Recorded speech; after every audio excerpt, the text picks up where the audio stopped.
Aisha Saar did not foresee that evening, when she returned home, her life would take such a sudden turn. The day had been long and heavy, a series of exhausting meetings at the office. As a lawyer specializing in the defense of victims of racial discrimination and police violence, she was confronted daily with stories of suffering and revolt. Each case she handled, each testimony she collected, plunged her a little deeper into the systemic injustice that marked society. It wasn't easy juggling this demanding career, her role as a mother and wife, while carrying the weight of the anger and frustration she felt in the face of injustice. But Aisha did not have the luxury of flinching. She was the mother of a little boy and 6 months pregnant with her second child. Her rounded belly, heavy with promises and dreams, represented hope for a better future, not only for herself, but also for those who struggled like her. She knew that if she gave up, she would leave behind a world without progress, without justice. So even though fatigue was eating away at her, she stood straight and determined. The return journey, although late at night, seemed like a simple formality. The streets were deserted, the city lights twinkling like stars in a sea of concrete. There was no particular reason to worry. The light was green, the road calm. Aisha drove slowly, enjoying the space of the night, the tranquility of the city which seemed to fall asleep around her. Then everything changed in an instant. A flashing light, bright and striking, tore through the darkness, striking the back of his car with its flashing lights. Aisha jumped. Her heart accelerated. She realized that she had just been arrested, but she didn't understand why. There had been no infraction, no failure. But the beating of his heart rang loudly in his ears, carrying a presentiment of violence. She stopped immediately, the engine roaring faintly into the night. A policeman approached her. A man in his 30s, tall, with a sharp look, an authoritarian and impatient air. His heavy footsteps echoed in the air, a heavy promise of confrontation. He hit the car window with such force that the noise echoed down the silent street.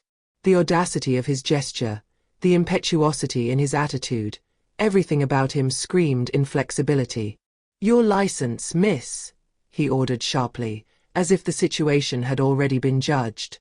Aisha felt a surge of anxiety. His hands, although accustomed to hearings where aggression and tension mixed, trembled slightly.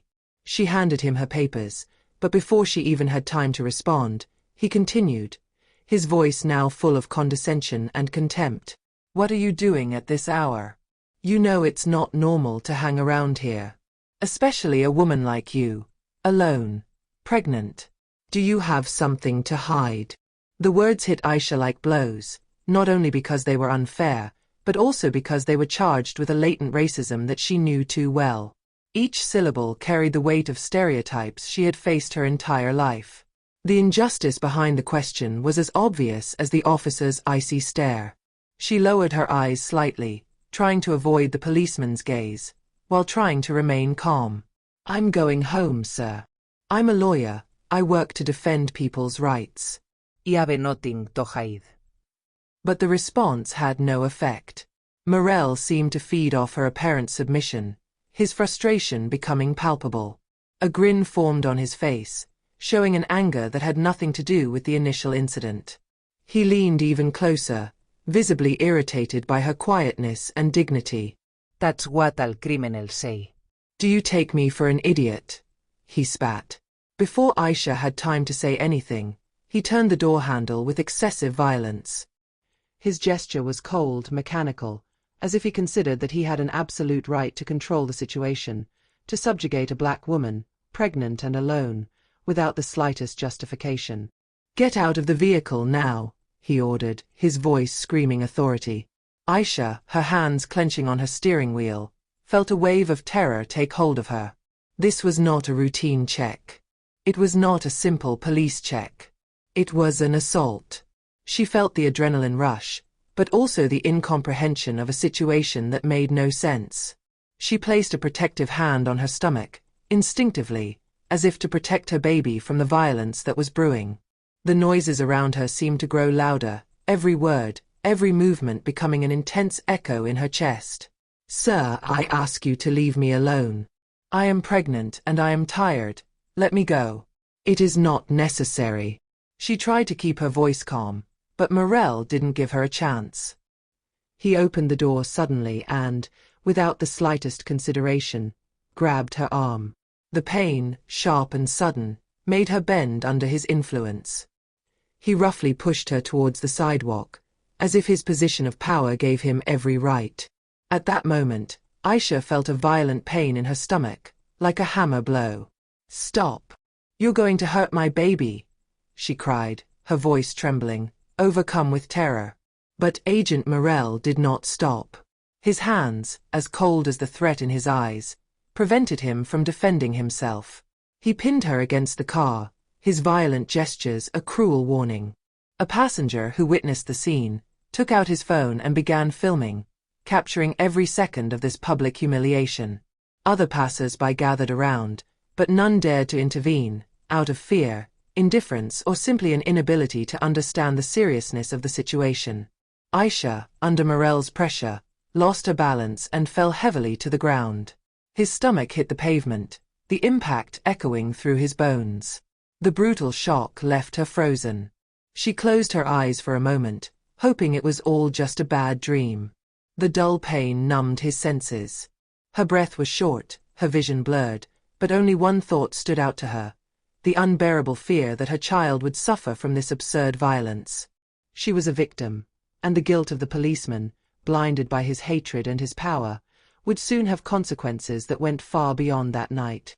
The world around her was darkening, and the pain was unbearable, but with a final breath, she knew that this attack would not go unanswered. Aisha was going to fight. For her baby, and for all those who, like her, had become targets in a world where justice so often seemed distorted. In the minutes following the attack, the chaos gave way to an intense wave of solidarity. Emergency sirens were heard in the distance. Then the ambulance arrived, illuminating the silent streets with its beam of light. The witnesses, still in shock from the incident, began to gather around Aisha, looking at her with concern. As the paramedics worked to treat her, some of them asked questions, trying to understand what had just happened. But it was the video, captured by a passerby who did not hesitate to take out his cell phone, that would change the situation. The brutal image of police violence, visible in every detail of the film, quickly spread on social media. Collective anger broke out like wildfire, invading timelines, forums, online discussions. Calls for help multiplied, accompanied by hashtags #JusticeEpareka and #StopRacism, which went viral within hours. A universal indignation was forming, united by the same feeling of revolt in the face of the injustice that Aisha had experienced. Idris Diallo, her husband, learned the news while he was in the middle of a meeting at the cabinet. The Attorney General, recognized for his stature in the judicial system, received a phone call that immediately brought him out of his professional reserve. The man who had devoted his career to defending the rights of others could not remain indifferent to the attack on his own wife.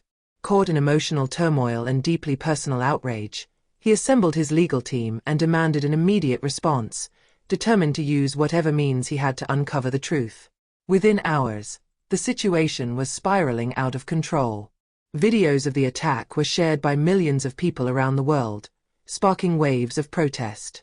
The city's usually quiet streets filled with demonstrators shouting slogans like "Justice for Aisha" and "Black Lives Matter," as activists, lawyers and community members united to demand justice.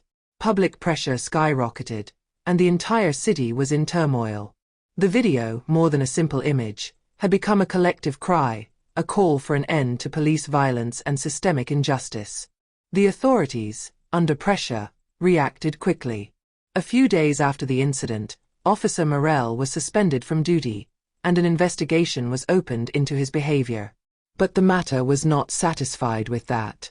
Aisha's lawyers, supported by the unfailing commitment of her husband Idris, filed a complaint against the police officer and the city, accusing him of having endangered the life of Aisha's fetus and of having used police violence.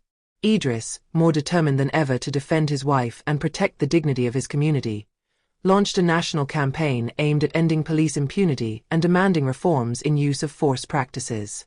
The police officer, who had thought he was safe behind his uniform, suddenly found himself at the center of a media storm. His colleagues, once united, began to publicly disavow themselves, marking an irreversible break with the institution that had protected him until then. The pressure of public opinion, the testimony of witnesses, and above all the immense visibility that the video had generated, caused his support to waver, and he quickly understood that his career, if not his freedom, was now at stake. The trial was inevitable. In court, Morel appeared as a broken man, dejected by the consequences of his actions. He had neither the strength nor the audacity to meet the gaze of the lawyers, the witnesses, or the crowd in the room. It was as if all the force of his authority had been extinguished, and he was nothing more than a man, alone in the face of his mistakes. The testimonies of witnesses, the video, and the general indignation had made him a symbol of the systemic injustice that he embodied. Agent Morel was nothing more than a detestable actor in a story he would never have imagined. Aisha stood there, straight and proud. She was scarred by the event, of course, but she knew that her personal pain was a pain shared by so many others. His determination to bring the truth to light, to obtain justice, does not weaken. Every beat of her heart, every look she exchanged with her husband, gave her the strength to continue her fight. For her unborn son, for all those who, like her, had been oppressed, treated like criminals simply because of the color of their skin. She knew that every day in this fight was a victory in itself. Aisha gave birth to a healthy boy, a symbol of resilience and hope. Idris, her husband, continued to support her, making her a powerful voice in the movement against police violence and institutional racism. Their family, united by the ordeal, would henceforth embody a model of resistance and fight for justice. As for Morel, his future looked bleak. Losing his job, his status, and the admiration he believed he deserved was only the beginning of an inexorable fall. Sentenced by the court, he faced a reality he had never envisaged. His actions had consequences far greater than he had imagined, and no amount of judgment could repair the lives he had shattered. Aisha, for her part, continued her fight, determined that justice would be done, for her child, for her community. Because every day was a victory in the quest for justice, and she knew that as long as there were people willing to fight, hope would remain alive.